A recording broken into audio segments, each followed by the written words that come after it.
All right, everyone. Hello again. It is Tuesday evening at 6:30 Central Standard Time. This is the Good Questions, Bad Answers show, and my name is Joshua Jack. I'm the host here, and we have Timazo. my co-host. And so tonight is going to be an interesting episode. Before we get into it, I just want to make sure that this is working. I was just telling Tim earlier that every time I start this, and since this is still a brand new software program that I'm using, I just want to make sure it's working, because there's nothing worse than going and talking for a little bit and realizing, hey, you're showing nobody. So it's working. We're good. We're good. So if you're watching this now on Facebook, if you wouldn't mind giving it a like, if you know of anybody else that this show would benefit, be sure to share it with them afterwards, or even share it with them now. Also, if you're watching this on YouTube, if you like it, be sure to subscribe. There's going to be more shows like this. And if you're listening to this on podcast, you can come join us on Facebook, Good Questions, Bad Answers. And you can join us next time, Tuesday evening at 6:30 Central Standard Time, and participate on the show. Because what we do here is we have a running chat. And if people have any questions, they can be a part of the show. We'll include them with it. So with further ado, if you're watching this, be sure to say hello and tell us where you're watching from. Let me put the banner up. So there you go. See, and that's so cool. I tell you, man, Tim, StreamYard is fantastic. I love this little setup they got. Me too. Now, last week, and before we get into tonight's show, we're going to be talking about what are we going to be talking about? We're going to be talking about coronavirus, because it is such a huge thing going on right now, and my goodness, it's like we're tearing ourselves apart. You know, people on this side, people on this side, people have different thoughts, different whatever. All right, we have some people saying hello. Let's bring them up. Justin, thank you for being here, man. You're a fan. We know it, and we appreciate you. Actually, all of you. We appreciate all of you, because if it wasn't for you watching this, absolutely, this would go nowhere. So, and this is my brother Jared. Hello, Jared. I'm glad you're a part of this tonight. Hey, Justin. All right. Now, last week, I know we talked a little bit about, and we don't have to go too deep into it, but I do feel like we need to bring some closure to it. You had the situation that you were working with as far as a contract that you had, and you want to just follow up on that, or?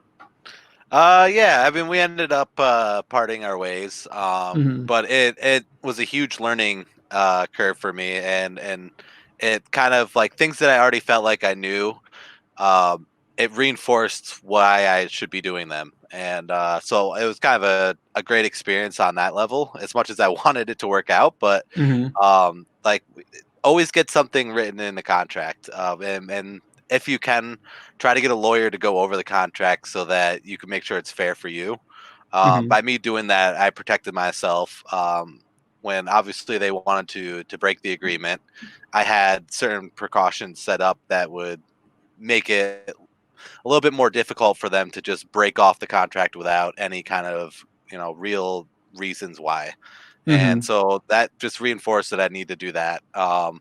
Another thing is to just document everything you do when you're working. I was lucky enough to have a lot of screenshots and pulled reports and stuff like that. When it came to time where they were trying to come up with reasons why they wanted to break off of the contract, I had enough evidence to prove that that this was not the case. But I wanted to leave amicably, so I was willing to do what they wanted as well, and keep the bridges not burned. But just having as much documentation of what you've done and a clear defined expectations of what you're going to do for the company, that's huge. And I was lucky enough to have a mentor who helped set up the legal part of it for me. And without it, I think I would have been kind of screwed. I think that what happened was that since it's Corona and a lot of businesses have, kind of ceased to exist, they've lost a lot of their brick and mortar revenue. And so they were at a point where they were kind of freaked out. And so I understand that they've had feelings of like, we got to do whatever we can to save our company and blah, blah, blah. And so I think that's why such rash actions were taken. But yeah, so I see both sides of it, which is why I didn't want to leave on a bad terms or anything, because Mm-hmm. I try to put myself in his shoes, and if it was my baby, my product or whatever, I would want to do whatever I can for it. I would still try to be reasonable, but when you're emotional about what just has happened and you've lost a lot of things, you got money on the line, you got to feed your family and all that kind of stuff. Mm-hmm. Some decisions are not well thought out. But I would say that just make sure you protect yourself by documenting things and Well, having a good agreement. no, I think you're totally on there. I mean, when fear enters Yeah. any decision, there's always that, like, it totally throws off what's going on. Now, do you regret any of it, or do you think it was a good thing, learning experience? I mean, it just makes you better for future. Uh, I think if you had asked me like a week ago, I would have probably said I regretted it. But looking back and kind of having, my emotions kind of away from the event at that time now has gone by. Mm-hmm. I think that I kind of appreciate what had happened. It really reinforced what I'm doing, what I need to do, and that even when sometimes things are looking great, you have to always still protect yourself. Don't let your guard down, and Right. because anything can happen. I mean, nobody really foresaw this outbreak happening, Right. and so I think that it was a really good experience. And if I hadn't learned that now, I think I would have learned at a later time, and it probably would have been a bit more devastating to me. Whereas we were early enough in the Mm-hmm. agreement with this company that it wasn't like a huge loss for me. Yeah, well, you bring up a very important part, is looking at things, giving. There's been so many times in my past where, growing up, I read a lot of fantasy, right? I read a lot of fantasy novels like Dragonlance and Lord of the Rings. And in Sure. there, they had these characters called dwarves. Well, I'm not very tall anyway, so it kind of fits. But I get angry like that over the smallest stuff.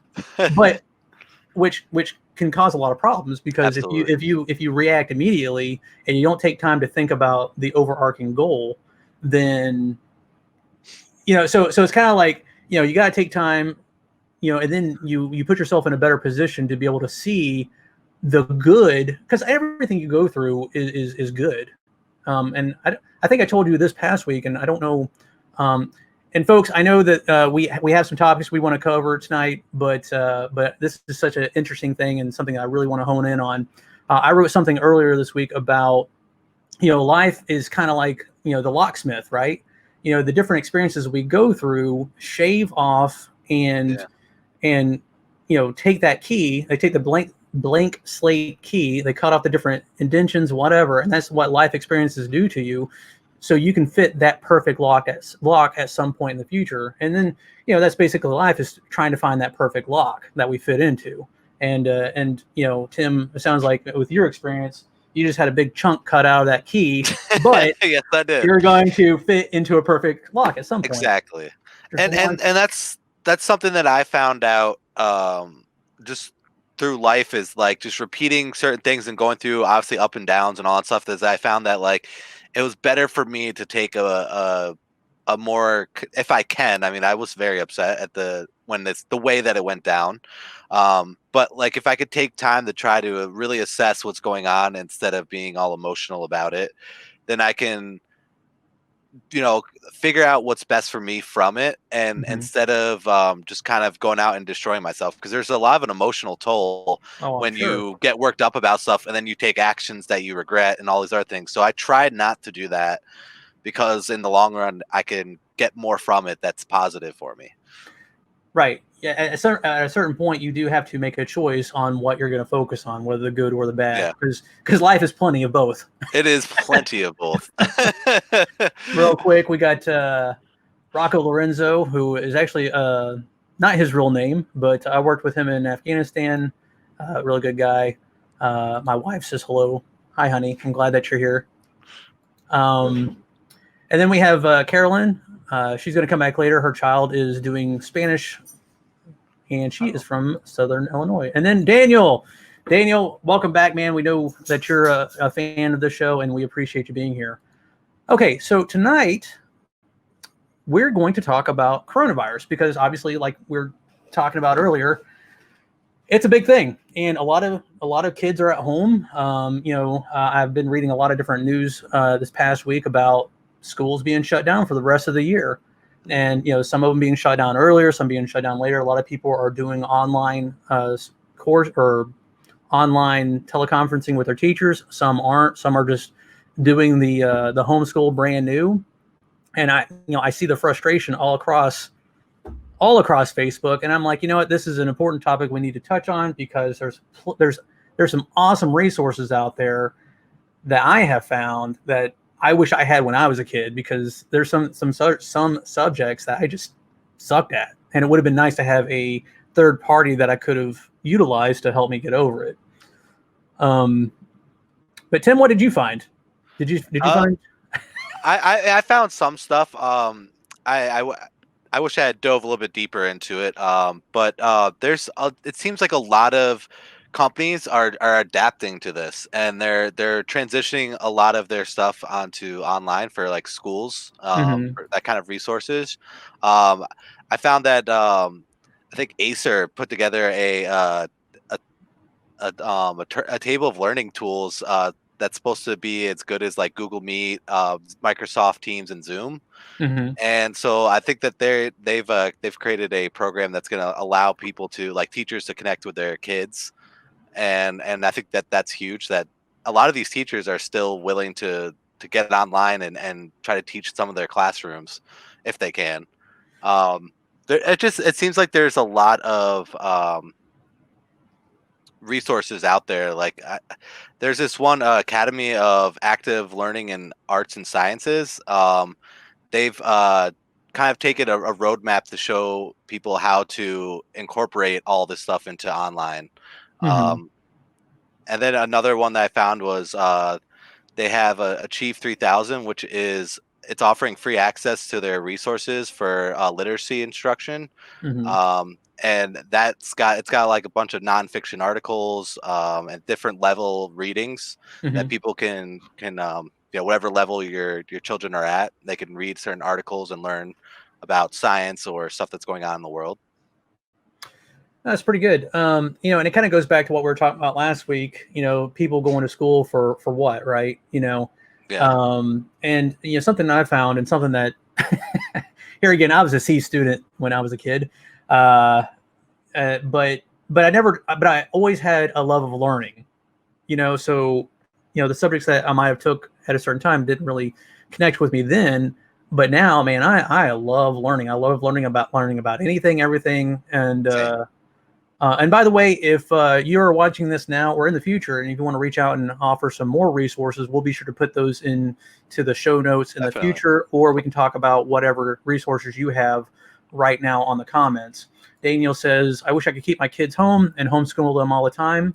Yeah. In today's world, I would too. I don't have any kids, so I don't have to worry about that too much, but I do know that it is a big concern. Now, Tim, you have a kid, right? Yes. Okay. I have a 2.5-year-old, and we've been going through a lot of phone apps and tablet apps to try to help him learn. He's still learning to speak properly, and so we've been trying to get whatever kind of apps will stimulate him to try to sound out the letters and the words and of the pictures and stuff like that. Okay. We found a great app and a great YouTube to follow. I kept blanking on the name now. I think it's like Little Ones something, but they will actually zoom in on a mouth to show like how they form the letters. And it's the weirdest thing because it just looks weird when you watch it. But like my son just totally glues to the mouth, and then he tries to does little like mouth gestures to try to copy what they're doing.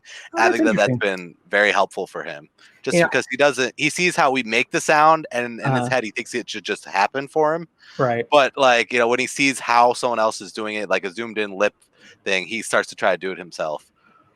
Huh. That's and I'm not trying to be flippant here, but the only thing I remember when I was a kid was Hooked on Phonics. Yes. Yeah. Absolutely. It's like hi, I'm Kayleen. I'm 5 years old. I mean, I just remember that commercial, and when I was young. All right, Justin says this. He has 3 kids worth of teachers, and they're all working hard to make this thing work. Teachers don't do it. I mean, they don't do it for the money. So, you know, the good teachers are there because, I mean, shoot, I still remember my third grade teacher, and she was a godsend when I needed her. And I'm sure that, you know, there's a lot of other teachers that are out there, and they do it because they care about the kids. And Daniel, my gosh, 6 kids, good Lord. That'd be That'd be a challenge. Your own little mini school there. I mean, geez. Oh my gosh, yeah. Okay. God bless you, man. That is a challenge. So my wife sent me this, and she came across. I'm going to share my screen here real quick, and we're going to go through these resources real quick. These are some that I have found that seem to be cool. You know, so for the you know, for the parents that are teaching at home. And by the way, those that are listening to the podcast in the future, I'll be sure to include these links in the show notes, so you can be sure to follow up there. Let me see. There, it works. Let me take the banner away. Okay, so there's a bunch of different museums that are offering virtual tours and zoos. That's so awesome. Yeah, I know, and that's. Dude, I've been to the Louvre. Like when I was in the military, I lived in Europe for a little bit, and the Louvre was one of those places, man, that you could go and literally spend all day, every day for over a month and still not see everything. So, I mean, it was beautiful. I mean, it was a beautiful museum. I'm not going to go through all of these. Like I said, I'll include these into the show notes on YouTube and on the podcast. And then for those of you that are watching now, if you come back to the Facebook page, you'll see them there as well. But there's a bunch of different museums that are offering these virtual tours, theme parks. Oh, wow. I don't know how they would do a virtual tour of a theme park. Right, hey, strap everybody! The camera to a chair, and yeah, I don't know. But the fact that they're doing that, I think is cool. And then obviously the zoos and aquariums. I mean, shoot, those live videos that you watch of birds, you know, of a bird nest. I mean, those are interesting. So, you know, these are different tools that you can use to help spur on the love of learning in your child or even yourself. That's one. I love aquariums. I might go check that out myself. yeah, exactly. Let's see. Now, this website, usnews.com, they had this. I'm not going to go through all these, but I will go through the Khan Academy. I do have that link up. This has been a fantastic resource, and this is something that I really want to touch on because I really wish I had this when I was growing up. Khan Academy it started off as this guy just teaching one of his nieces or nephews through YouTube or something, and he did it so well that people saw the talent that he had, and then he made it into this big thing, and it's free. It's 100% free. Now, it's been a few years since I've looked at it, and I don't know if they have a paid model yet, but we'll go into it here in a second. And I'll show you all the different topics and resources that are in that particular website. And the only reason why I'm talking about that is because I know it so well, and it was such a mind illumination for me to even see that website. That's the Khan Academy. The College Board, I think they're doing some advanced placement exams like ACT, SAT. I think they can do it online with this. National Education Association. Scholastic is interesting. You know, I remember when we all day for the or all year for the Scholastic book fair to come to school. Yep. And I would bet I wouldn't steal. That's wrong, but I would do everything I could to get some money for some books. Let's see. Oh, is that showing? Okay, I guess the banners aren't working with my sharing my screen, so once I get up the screen, we'll start sharing some of these comments because let's see. Smithsonian filter is another good one, or a good resource. And honestly, there's 4 apps. Hey everyone, this was during the time that we had technical difficulties. It lasted 10 minutes, but hey, I got the power to fast forward, so it's only gonna be 20 seconds. We appreciate you listening, and we hope you enjoy the rest of the show. Thank you. Again, or what do you think? Oh, now you sound a lot better, and your video's working. Okay. Well, that's Murphy's Law, because as soon as you say, okay, well, I'm done, and it's like, oh, no, everything's working. Everything's fine. It's perfect now. Gosh, that's so annoying. Your audio is perfect. Yeah, so we'll have to, edit this out for YouTube. Gosh, maybe we'll do like a little technical difficulties, and fast forward through it. I'll have to figure that out.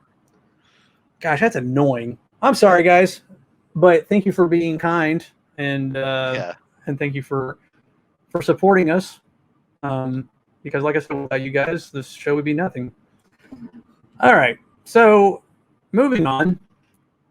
I did want to start including on this day in history.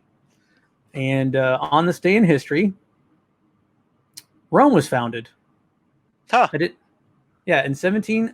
I'm on the history.com channel website, and it says, according to tradition, on April 21st, 53 BC, Romulus and his twin brother Remus found Rome on the site where they. I'm not going to. Actually, I didn't read the whole story, so I'm not going to read that part. But yeah, so the myth originated sometime in the 4th century BC. So the exact date isn't for certain, but and then also on this date in 1918, German flying ace the Red Baron was killed in action. That's interesting. That's interesting. Let's see what else. They have a whole list of it on history.com, this day in history. I'm not going to read them all. I was just kind of going through the top ones that I thought was really interesting. Oh, by the way, Prince died on this day a few years back. So sorry to see him go. Yeah. I liked his music.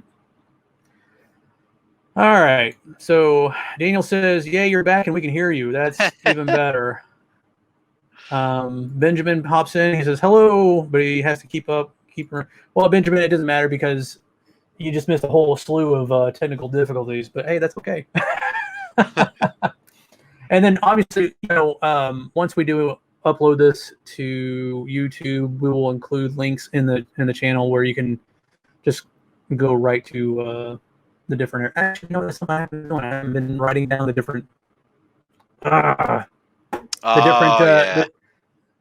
different like when we change. So I was talking to Tim yesterday, and I was thinking, hey, to help people find what they want in the show, what we'll do is we'll take notes, which I didn't follow my own advice.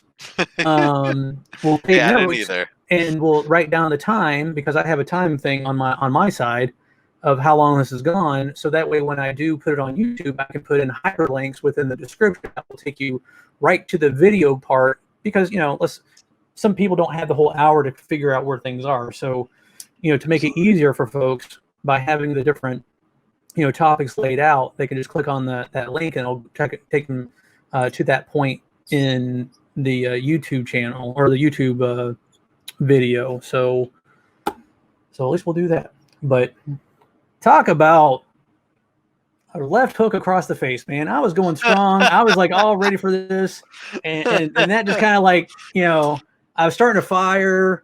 And then, someone just like poured a bucket of cold water on everything. And now I'm just like, all right, here we go. But, anything can happen. Yeah, it'll be all worth it. So we talked about this day in history. And before we get into the next, well, actually, we'll go ahead and talk about the next one.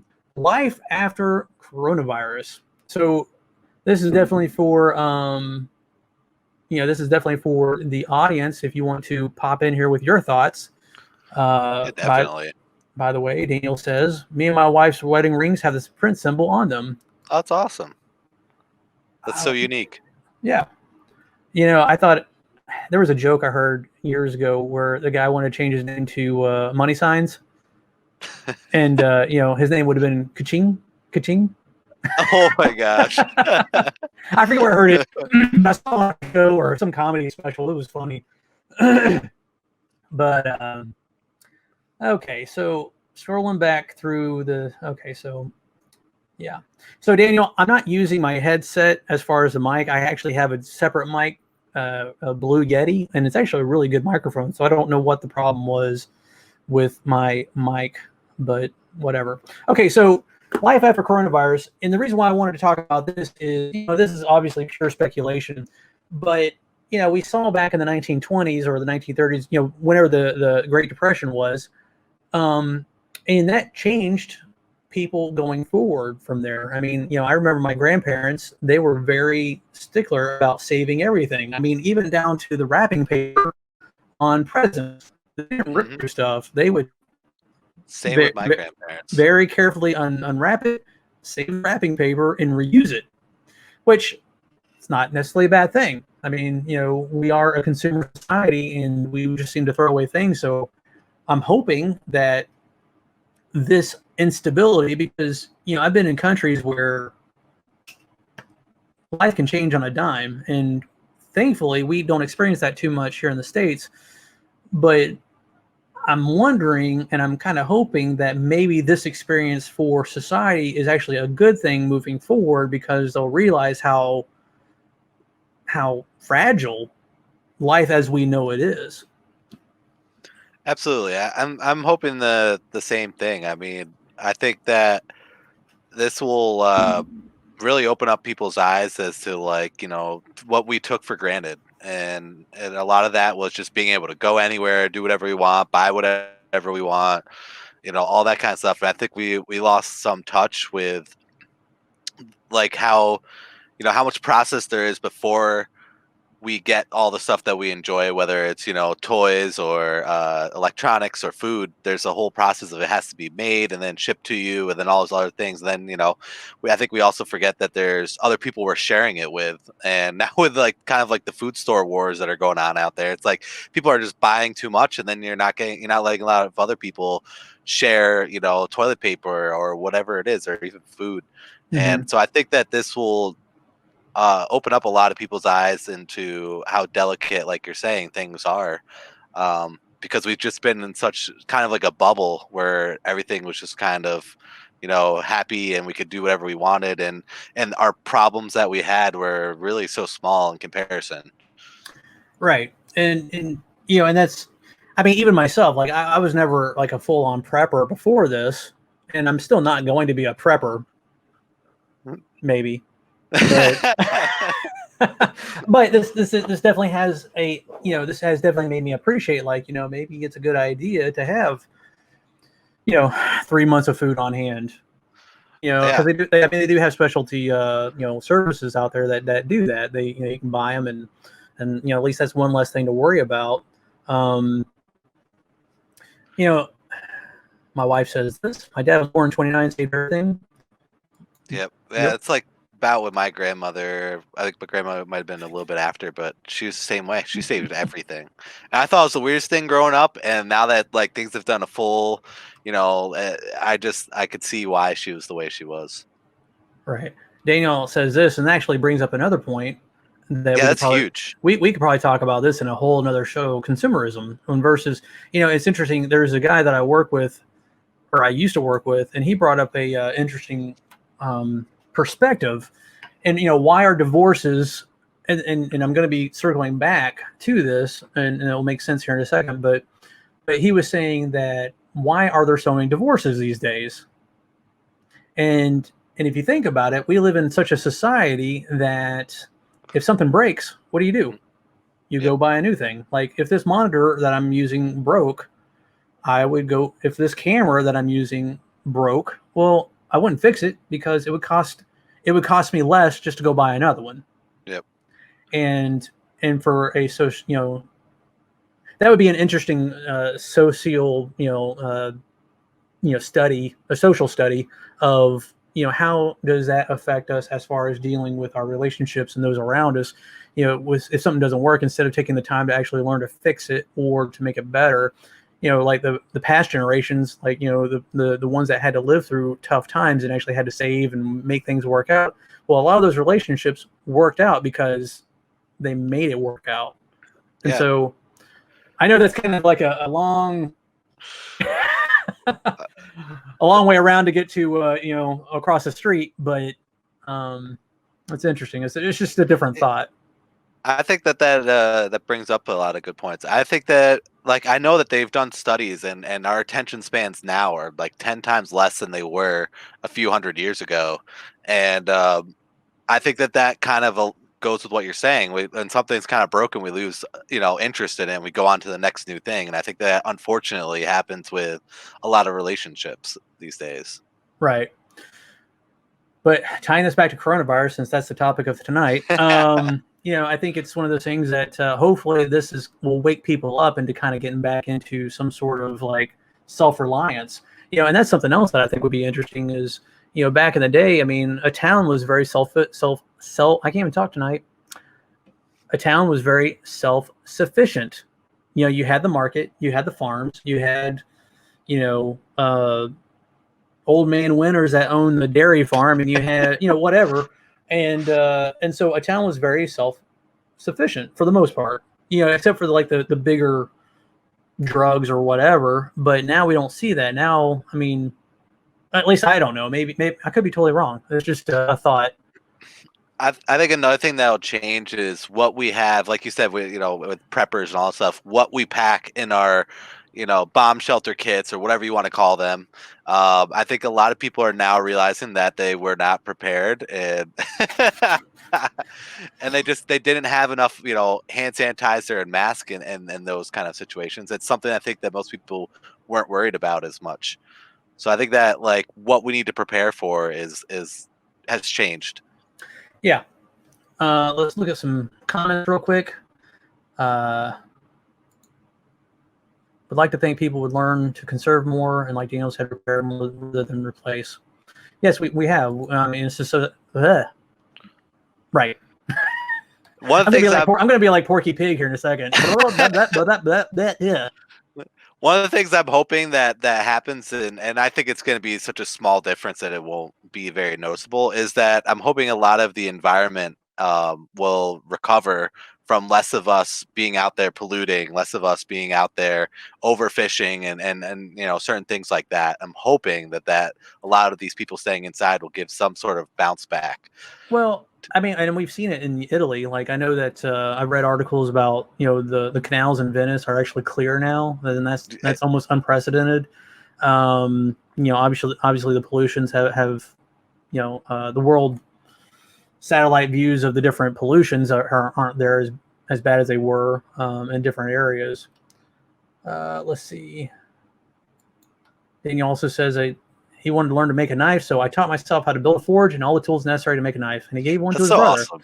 See, actually, I wrote something about that today, and this is going to be kind of a side note, but 4 years ago, yesterday, 4 years ago from yesterday, I started painting.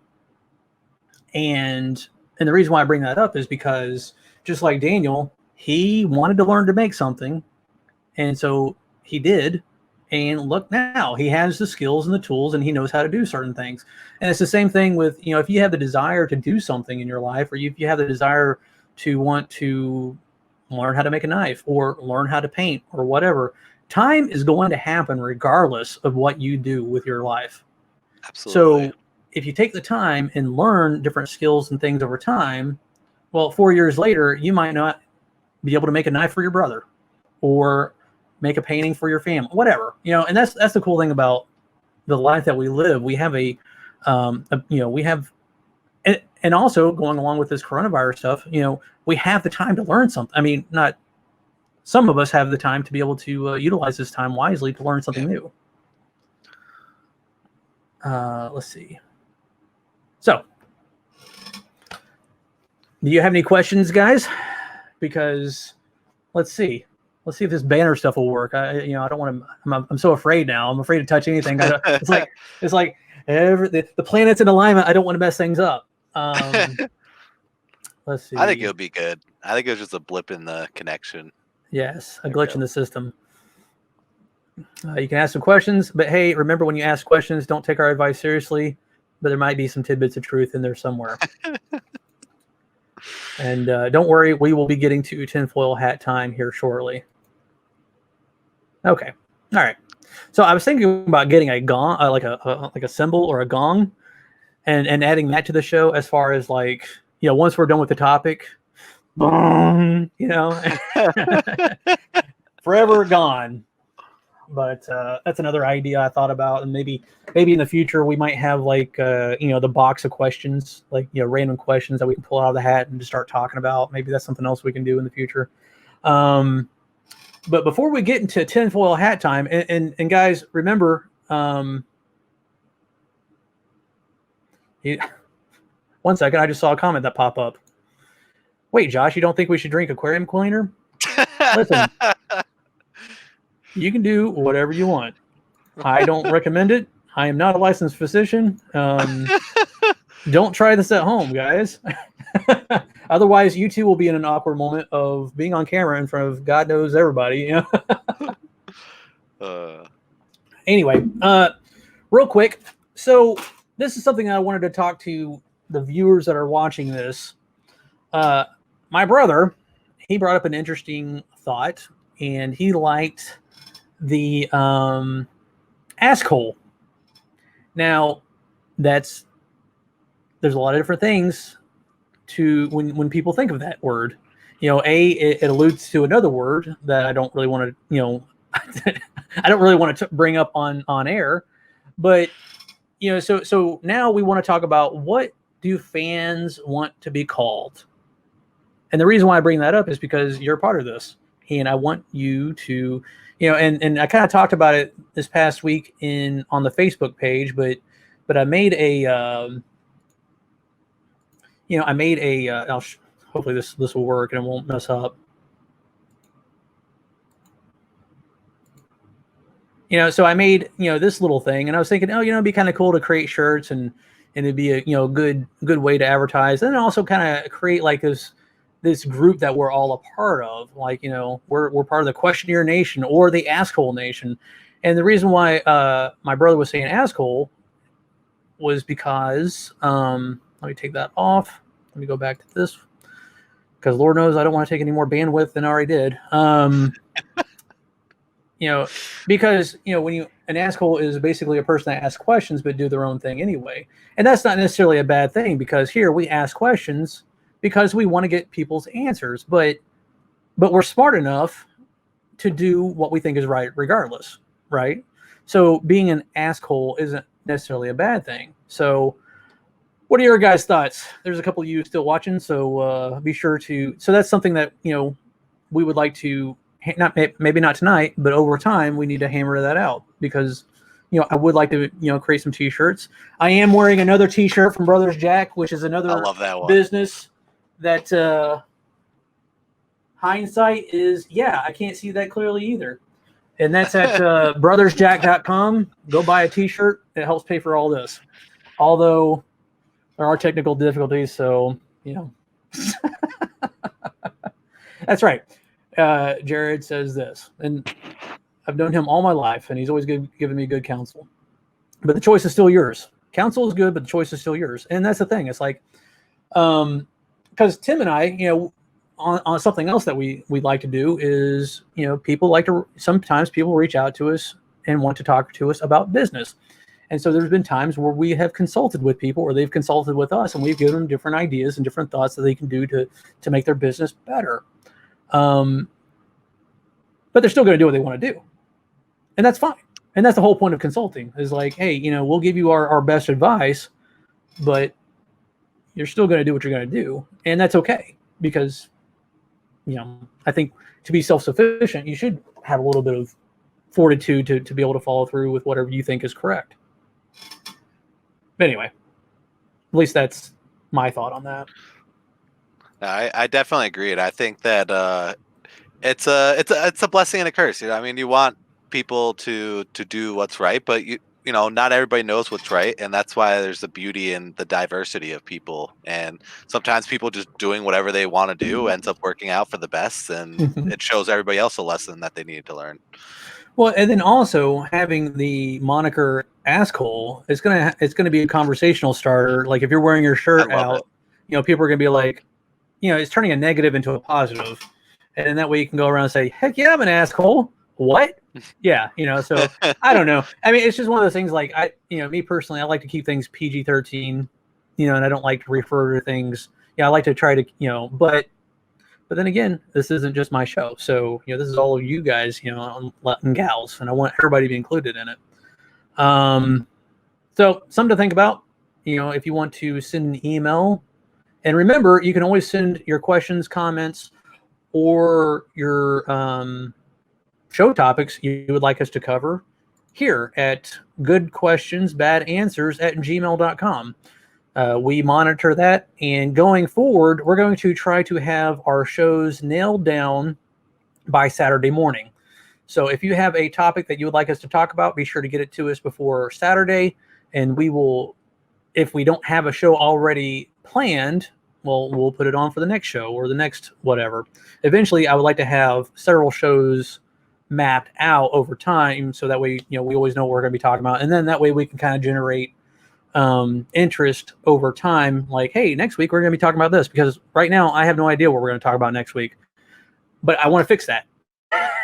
and that's going to rely on everybody, not only my ideas, but you, the listener. If you're watching this on Facebook, you watching it on YouTube, or even listening on podcast, be sure to send us your ideas, comments, thoughts, questions, whatever, to that email, and we would greatly appreciate it. Okay, we covered that. Now, guess what time it is? That's right, tinfoil hat time. All right, everybody, get out your tinfoil hats. It's gonna get awkward. And hot. And hot. All right. So real quick, I just wanted to show this meme that a friend of mine shared with me this past week. Ben Schwartz, he's not on the show tonight, but I just think it's hilarious. And for those of you that are listening on podcasts in the future, I love that. It has a picture of a cow on a pedestal, and he has a picture. He's holding like a poster of a cow being cut up into different quadrants, and he's pointing to a factory that says meat packer, and then it has two cows up front saying, "Oh, I see old Mr. Conspiracy Theory is at it again." And so it's kind of far-sightish, but anyway, I think that's hilarious because it's funny, and I'll say this, and I'll say this, and I'll say this again and again and again, but paranoia is just 100% awareness. That's one thing I've learned. There's a little truth in everything, and the thing we're going to talk about now is chipped vaccines. And the reason why I bring this up is because this past week, this made the rounds on Facebook that Microsoft owns the patent 666, which is using inserting microchips into people to mine their activity for cryptocurrency purposes, which could also be used as a vaccine for different things and all like that. And so I went to Snopes because they're reputable. And they say it's mostly false. But guess what that means? It's partly true. And so that's interesting. It says Microsoft on Snopes, the claim is Microsoft owns patent 666, which involves inserting microchips into people to mine their activity for cryptocurrency purposes. And they say mostly false, which here again, that means some part of it is true. Microsoft published a patent for a cryptocurrency system using body activity data. This patent is filed under the number WO 2020606060A1. And they say what's false is the number contains 3 sixes, but obviously it's not the same as 666. I beg to differ because it's I don't know, it's interesting. And the patent focuses on tracking body activity via wearable technology such as a smartwatch, and no mention of implanted microchips.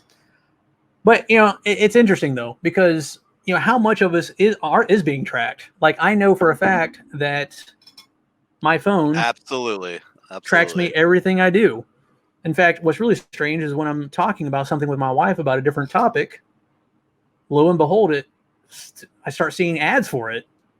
Or, it's just really strange. Hold on one second. Daniel says this. It should say, okay, we're going back to the other topic of yes, I'm an asshole and large numbers like on the back. You should be too. Okay.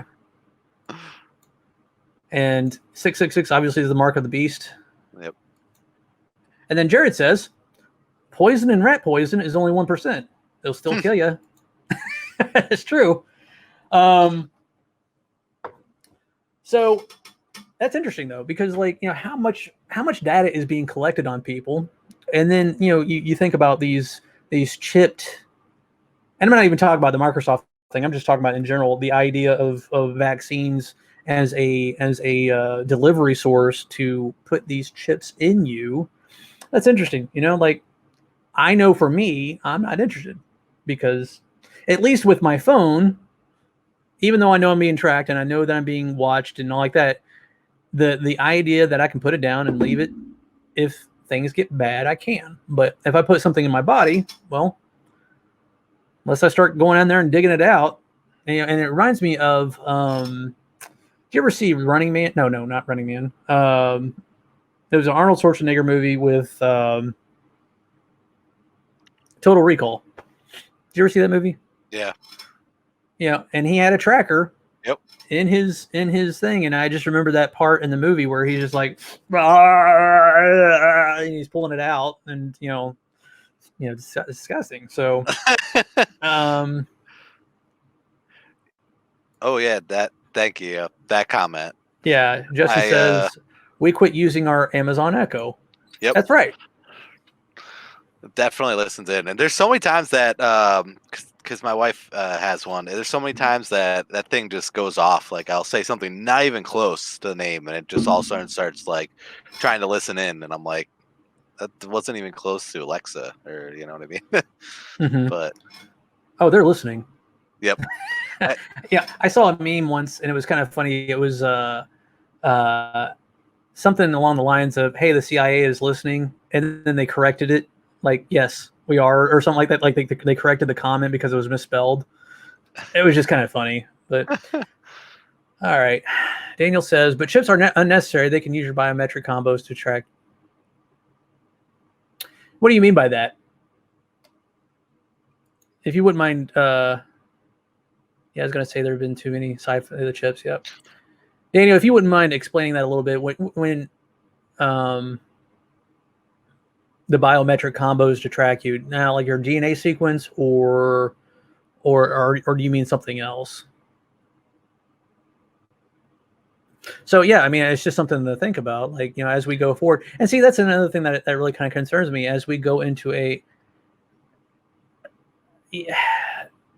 it's kind of scary because then you think about the overreach of different governments. Now, we're not there yet, but we see time and time again through history of different countries going off on wild paths. I mean, we see it in communist countries. We've seen it in Cuba in 1950, in the 50s. We saw it in Russia in 1920. We see these and then even China. How things have went totally communist and hold on a second. All right, so a comment popped in. We'll jump back. You submit your voice print, your thumbprint, and your facial features. No, you're right. And every time you use your phone, any combination of the two of those can be used to pinpoint your position with devices that surround you easily if they wanted to find you. No, yeah. Go ahead. I was gonna say that kind of reminds me of, I think it was one of the Batman movies. They used the cell phone to like create like an echo, and they could figure out where people were located in buildings and stuff like that. And I don't see why you couldn't do that off the pinpoint different cell phone locations and stuff like that. Dude, no, I know that they have stuff like that. Yeah. I won't tell you how. I know. No.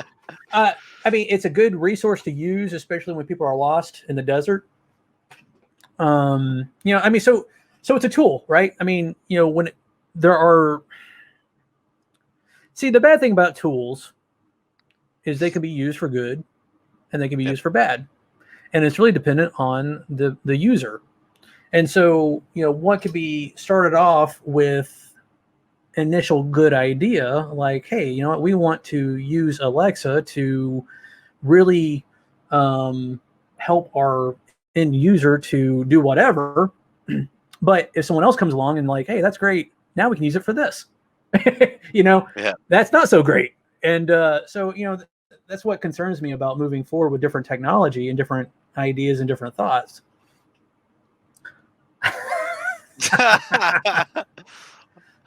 So this is Tim's wife chiming in.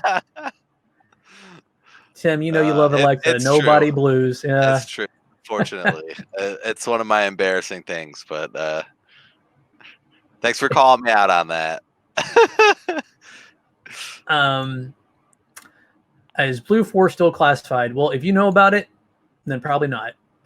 I don't even know about it. What is Blue Force? Oh, it should basically it's just Blue Force Tracker is basically just a I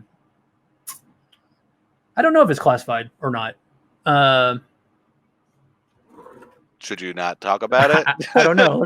Let me do a quick Google search. Blue, but I don't think it is. Because I don't think it would be. No, it's not. They even have a YouTube thing or a Wikipedia. Okay, so what Blue Force Tracker is basically, the different radios and different like vehicles have transponders in the vehicle, kind of like airplanes have transponders in the airplane that you can see them on the radar or whatever, and it's kind of the same. I'm sorry. I'm going to continue, but sometimes these comments are so funny. My brother chimes in. It's okay. It's under 10 hut time. That's right, because nothing is real under 10 hut time, and we can talk about anything. Yep. But so basically, it's the same thing as like I said, the transponder in the airplane, but it's in vehicles or even on someone's radio. So at any time, the commander can bring up a map of the battlefield and can see where everybody's at. So wow. That's basically the Blue Force Tracker, and you're starting to see them in different, like I think some police departments are starting to utilize something like that to see where all their cars are. And like I said, for certain things, it makes sense. Just from a safety issue of knowing where your people are, it's a good idea to know where they are, because if they get into a firefight or, for law enforcement, if they get into a car accident or they respond to a call, and no one knows where they're at. Well, now we know where they're at because we see them on the screen. So I don't know. It's interesting. Yeah. So Daniel says that he knew about it for the military. Yeah. So, like I said, there's all these different little nuances like that, little programs, little things like that. And we've kind of got off topic, but it's along the same lines. I mean, it's technology. And, how far would we go with it? And, at what point does the technology own us, right? We start off owning the technology, and then, eventually, I mean, heck, now we can even talk about AI, artificial intelligence. I mean, we all saw Terminator. That didn't work out very well. Yeah. Daniel says the commercial version is called OnStar. They use the exact same software as Blue Force Tracker. I didn't know that. That makes so much sense. Yeah, it does. That's interesting. So yeah, that's interesting. Something to think about. It's one of those things that's like, it's difficult, at least for me, to try to like assess, because like you said, anytime we develop something good, there's always gonna be someone that uses it, in a bad way. But at the same time, it's like we need people who are bad to appreciate the good. So it's like you kind of have to have that balance, unfortunately. Right. And then and then with all the craziness going on with coronavirus, it's like, you have some wild ideas going in two different very directions. Like you have some people that want to shut down the economy forever for 2 years or whatever. And then you have some people on this side that want to give people free money for 2 years or whatever. I'm being facetious here. I don't know the exact whatever, but it's concerning, because depending on who gets in power and has the ability to ramrod certain, issues or things through, well, then we're in a situation that it wasn't intended for. Yeah. Like, I've seen different things in my time in the government, in my past. I've seen things like that were utilized to try to streamline things, but it ended up not being streamlined. But since they did so much work on it, they utilized it anyway. So it's kind of like, well, why do we do this? So there's times that, anyway, we'll see.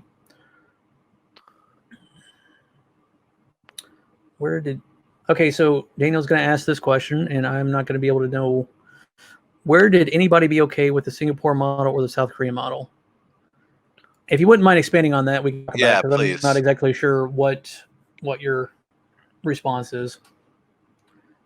They are, oh, well, shoot, yeah. Justin says this, they're turning everyone against each other. And, Yeah. That's me personally. I think it's for advertising dollars. The more that they can keep your eyeballs on the different screens and the different, because let's face it, if I made an outrageous video on YouTube and you watched it, well, I'm going to get advertising dollars for that. Same thing happens with all these news sites. The more they can keep your eyes on the different advertising that they have, the more they're going to get paid. So it doesn't cost them anything to be egregious, and no one holds them accountable. And this is the number one tactic: divide before conquer. So, yeah, that's the feeling I get, is that by keeping us divided somewhat with everything that I feel like media is trying to do, and by creating paranoia and all these other things, I think that they have an easier way of manipulating our emotions, because right. we're not strong knit like our families may have used to be before we had all of our media being directly blasted in our face by phones and technology. Mm-hmm. All right, so Daniel brings us up. It's going to take a little bit. So he says, if you are in the country, they have a program that tracks you by your Bluetooth. It is definitely not anonymous. And if someone comes in contact with you and you have a diagnosis of positive for COVID-19, it lets everyone know you came in contact, that they should be tested and quarantined. Oh, yeah, I did hear about that. Yeah. That's interesting. And it's like I see both sides. Like I see why it would be a good thing, but I also see why it would be a bad thing. Yep. For good, obviously for the good of life, I could see why that would be a useful thing. But if it utilized for something else, that's a really tough line, because then you're breaking into the privacy. I mean, and it's a medical issue, which nobody is ever supposed to talk about, at least in this country. Yeah. And so, like, you shouldn't be able to know what other people's conditions are.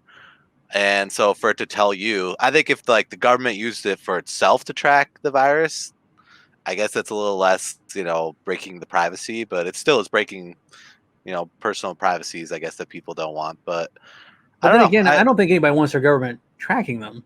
Exactly. I mean, it's like, even though we know we are, but it's one thing to speculate. I hope it's anonymous. Yeah, I mean, it's one thing that they speculate. I mean, it's one thing for us to speculate that they're watching us, but it's another thing to know that they are, right? I mean, yeah. Because if you're wrong, but you just don't know. Google and Apple are developing one that is voluntary in the United States, but is completely anonymous. I hope it's anonymous, but I don't know. I tend to question how they could keep things, anonymous. I mean, I feel like there's almost always a trace back to something. So, but I would hope that would be the case. Well, it's probably. But I also don't want to be tracked either. So, I mean, it's probably like if they really wanted to find out, they could. It's kind of like our IP addresses. It's like, it gives a number, but if they really did some digging, they could find out who lives there, or whatever. But anyway, well, we're about an hour and 10 minutes into this. Is there anything else that you guys would like? I'm going to take this off because now tinfoil hat time is over, and it's hot wearing that because it is. It keeps my brain waves inside. If there's anything else, then do you got anything, Tim? I don't know. I think this has been there's been a lot of topics we discussed. Yes. Despite our technical difficulties, I think we pulled it off. Yeah, I think we recovered well. I think we were able to get back on topic. But man, that was a punch to the face. Okay, so parting comment from Daniel. They're using anonymous number for your Bluetooth tag, and then you voluntarily and believe. Okay. Oh, okay. So he's basically saying that. Okay. The powers that be don't tell people who they are, but anonymously it lets them know that, hey, you came in contact with someone that was sick or that was within 15 feet of your phone at some point, and then they should get checked as well. I can understand that. So if you only saw one person, you could easily figure out who that person was. Right. I didn't go out this week. I only saw Tim. Tim. But anywho. All right. Well, hey guys, remember, be sure to, well, don't share this video because this was an interesting night. But but once we get everything edited and put on YouTube and it's a little bit better, be sure to share that video. If you're watching this or if you're listening to this on podcast, give us, subscribe. We appreciate it. And if and my brother says, see you later, assholes. And then Justin, I appreciate you. Great job, guys. No, thank you for sticking. No, yeah, thank you all for watching. Actually, great job to you guys for sticking with us through the technical difficulties, because I'm sure this won't be the last time it rears its ugly head. And this is just going to cause more work later on for us to edit it into a somewhat usable piece. But I hope you got something out tonight. If you did, be sure to leave it in the comments, or like I said, share it or whatever. We do have a Facebook page, Good Questions, Bad Answers on Facebook. You can go there to participate in future shows, because right now I am streaming to my personal page as well as to the fan page. But eventually I'm going to be streaming strictly to that fan page and maybe YouTube as well. So yeah. And the cool thing is like, Daniel says, awesome show. Everybody gets technical difficulties. What's going to be really awesome is 10 years from now, well, hopefully not that long, 2 years, 3 years from now, when we actually have our own studio and we're in the same location and where everything's going to be high definition. We're going to be bringing in guests that, you'll actually want to listen to, and not just our silly ideas, but it's going to be good. And that's the cool thing about this is another part of this is showing you that if you have an idea like this or anything else, it's okay just to do it. It's okay to start, because 2 years from now, we're going to come back to this and laugh at it. We're going to be using this video and we're going to show the silliness of the thing. And at that point, the production level will be better. The sound will be better, and hopefully things will be a lot better. And so that's kind of cool, is because we can show the progress of how it's moved over time. So that's why you should never stop yourself from you should never stop yourself from starting something, because it can always be utilized later, and to also show other people that they can do it as well. So before we sign off, Tim, you got anything else that you would like to bring up? I just want to thank everybody. There's a lot of great questions and comments, and thank you for participating in the show. Yep. And I want to add on to that. And then also remember, guys, this show is not a show without you. So if you have a topic or a question you want answered or you want to talk about, be sure to send us an email, again, at goodquestionsbadanswers@gmail.com. We'll see you next Tuesday. Until then, take care of each other, and God bless.